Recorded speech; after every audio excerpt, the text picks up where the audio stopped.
Hello sir. నమస్తే అండి. విశాఖ జిల్లా అండి. విశాఖపట్నం సిటీ ఏపీలో చంద్రబాబు నాయుడు గారి పాలనలో ఇదొక ఫైనాన్షియల్ క్యాపిటల్గా వృద్ధి చెందింది. దీనికి ప్రపంచవ్యాప్తంగా వేగంగా అభివృద్ధి చెందుతున్న నగరాల్లో ఒకటిగా ఉంది బాబు గారి పాలనలో. కానీ ఇప్పుడు జగన్మోహన్ రెడ్డి వచ్చినాక విధ్వంస పాలనలో ఈ విశాఖ జిల్లా మాత్రమే కాదు, విశాఖ సిటీ పూర్తిగా సర్వనాశనం అయిపోయింది. పూర్తిగా అభివృద్ధికి ఆమడ దూరంలో ఉంది. పరిశ్రమలన్నీ వెళ్ళగొట్టేశారు. విద్యార్థులకి అంటే యువతకి ఉపాధి లేకుండా చేశారు. అటువంటి విశాఖ జిల్లా గురించి మీరు ఎలాంటి విశ్లేషణ ఇస్తారు?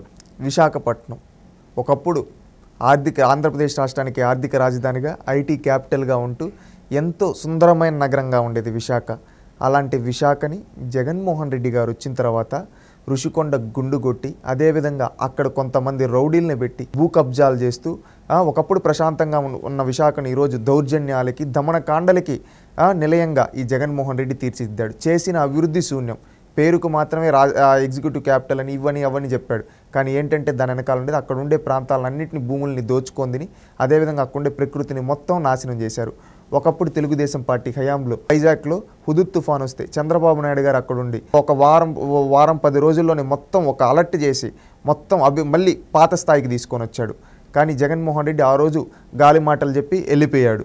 ఆ రోజు చంద్రబాబు నాయుడు గ్రౌండ్లో ఉండి విశాఖ నార్మల్ స్థితికి తీసుకొని వచ్చి మళ్ళీ విశాఖపట్నం అభివృద్ధిలో పరుగులు పెట్టించాడు. ఏ విధంగా అంటే మన విశాఖపట్నంకి ఐటీకి మణిహారం లాంటిది మిలీనియం టవర్స్.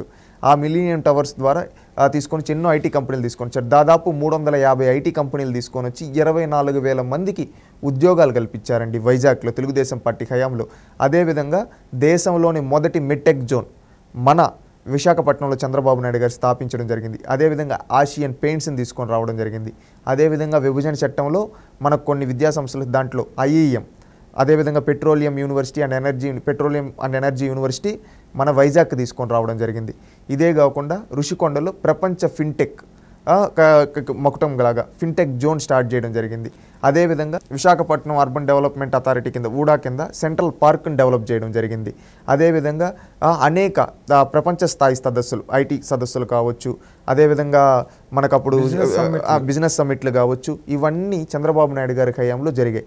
విశాఖపట్నం అంటేనే ఆ రోజు ప్రశాంతమైన ప్రదేశంగా అభివృద్ధిలో దూసుకుపోతూ ఉండేది. అదేవిధంగా వైజాగ్ బీచ్లో కొన్ని ప్రోగ్రామ్స్ పెట్టడం కావచ్చు, టూరిజం ప్రోగ్రామ్స్, ఇవన్నీ చేసి వైజాగ్ని అభివృద్ధి బాటలో పయనింపజేశారు చంద్రబాబు నాయుడు గారు. ఇంత కష్టపడ్డాడు ఆయన వైజాగ్ని అభివృద్ధి చేయడం కోసం. వైజాగ్ అంటే మన ఆంధ్రప్రదేశ్కి సెకండ్ క్యాపిటల్ లాగన్న మోడ్లో తీసుకొని వచ్చాడు. అన్ని అభివృద్ధి కార్యక్రమాలు చేసి పెడితే ఈ జగన్మోహన్ రెడ్డి వచ్చి 3 రాజధానుల పేరిట 3 ముక్కలాట ఆడి ఈరోజు వైజాగ్ని సర్వనాశనం చేసేశాడు. మొత్తం వీళ్ళ నాయకులు ఎక్కడి నుంచి, రాయలసీమ నుంచి, ఈ నెల్లూరు నుంచి విజయసాయి రెడ్డిని కావచ్చు, వైవి సుబ్బారెడ్డిని కావచ్చు, ఇలాంటి వాళ్ళని పెట్టి భూ కబ్జాలతో ప్రశాంతంగా ఉన్న విశాఖ ప్రజల జీవితాలని సర్వనాశనం చేసేశారు. ఇప్పుడు వైజాగ్ ప్రజలు ఒకటే అనుకుంటూ ఉన్నారు, వీళ్ళని ఇంటికి పంపిద్దామని. వైజాగ్ ప్రజలారా ఆలోచించండి. ఈరోజు 3 రాజధానులని 3 ప్రాంతాల మధ్య చిచ్చు పెట్టి మన జీవితాలతో ఆడుకుంటూ ఉన్నాడు. రేపు మళ్ళీ మన వైజాగ్ పాత స్థితికి వచ్చి మళ్ళీ అతి సుందరమైన నగరంగా, అదేవిధంగా ప్రపంచ స్థాయి సదస్సులు, అదేవిధంగా ప్రపంచ స్థాయి కంపెనీలు మన వైజాగ్కి వచ్చి మన వైజాగ్ అభివృద్ధి చెందాలంటే ఖచ్చితంగా తెలుగుదేశం పార్టీ రావాలి. ప్రతి ఒక్కరూ ఆలోచించి భరత్ గారు లాంటి వ్యక్తిని ఎంపీగా ఎన్నుకోండి. అదేవిధంగా మిగతా ప్రతి నియోజకవర్గంలో మన తెలుగుదేశం పార్టీ కూటమి అభ్యర్థులను గెలిపిస్తే వైజాగ్ మళ్ళీ అభివృద్ధి బాటలో వెళ్తుంది. చంద్రబాబు నాయుడు గారు గతంలో మనల్ని ఎన్నోసార్లు ఆదుకున్నాడు. హుదూద్ వచ్చినప్పుడు మనల్ని ఆదుకొని మనల్ని సాధారణ స్థితికి తీసుకొని వచ్చాడు. అది మాత్రమే కాకుండా మన విశాఖని ప్రపంచ పటంలో నిలపాలని ప్రయత్నించాడు. ఆ విధంగా అనేక ఐటీ కంపెనీలు, పరిశ్రమలు తీసుకొని వచ్చాడు. అందుకని రేపు జరగనున్న సార్వత్రిక ఎన్నికల్లో మే 13వ తేదీ ప్రతి ఒక్కరూ కులం చూడకుండా, మతం చూడకుండా, ప్రాంతం చూడకుండా మన వైజాగ్ అభివృద్ధి కోసం తెలుగుదేశం పార్టీకి, అదేవిధంగా జనసేన, బీజేపీ అభ్యర్థులకి ఓటేసి కూటమిని గెలిపించుకోగలిగినట్లయితే మళ్ళీ మన వైజాగ్ దేశంలోనే నెంబర్ 1గా నిలవగలుగుతుందని నేను భావిస్తూ ఉన్నా. ప్రతి ఒక్కరూ కూటమికి ఓటేస్తారని మనస్ఫూర్తిగా కోరుకుంటూ ఉన్నాను. విశాఖపట్నానికే తలమానికం లాంటి beach road, Visakha Bheemili beach road 30 కిలోమీటర్ల రోడ్డుని అత్యంత సుందరంగా తీర్చిదిద్ది దేశంలోనే కాదు ప్రపంచంలోనే ఎంతో పేరు ప్రఖ్యాతులు తెచ్చిన టూరిజంకి తలమానికంగా నిలిచేలా చేశారు విశాఖపట్నాన్ని. అంటే చంద్రబాబు నాయుడు గారి ఆలోచనలు ఎలా ఉంటాయంటే గ్లోబలే ఉంటాయండి.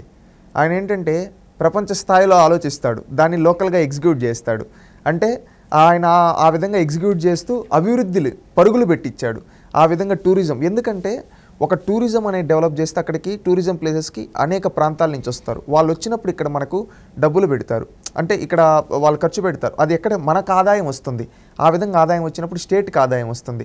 ఆ ఆదాయాన్ని మళ్ళీ ఎవరు ఖర్చు పెట్టచ్చు? ఈ ఇన్ఫ్రాస్ట్రక్చర్ డెవలప్మెంట్కి, పేదలకు సంక్షేమానికి, దీనికి ఖర్చు. ఆ విధంగా ఆయన ఆలోచించి ఈ విధంగా టూరిజం ప్లేసెస్ అన్నింటినీ డెవలప్ చేశారు. కానీ వీళ్ళు వచ్చిన తర్వాత ఆ టూరిజం ప్లేసెస్ అన్నింటిని నాశనం చేసి విధ్వంసం చేసేశారు. అందుకని ప్రజలు ఆలోచిస్తారనుకున్నా. వైజాగ్ ప్రజలు ఖచ్చితంగా విఘ్నులు. ఎందుకంటే వాళ్ళు గతంలో ఎమ్మెల్సీ ఎలక్షన్స్లో కూడా ఈ పార్టీకి బుద్ధి చెప్పారు. ఖచ్చితంగా రేపు కూడా వైఎస్ఆర్సీపీకి బుద్ధి చెప్తారని వైజాగ్ ప్రజలు భావిస్తున్న. ఖచ్చితంగా రాష్ట్రంలో ఎక్కడా లేని విధంగా వైజాగ్లో తెలుగుదేశం పార్టీకి అఖండ మెజారిటీ, క్లీన్ స్వీప్ ప్రజలు ఇస్తారని భావిస్తూ ఉన్నాను.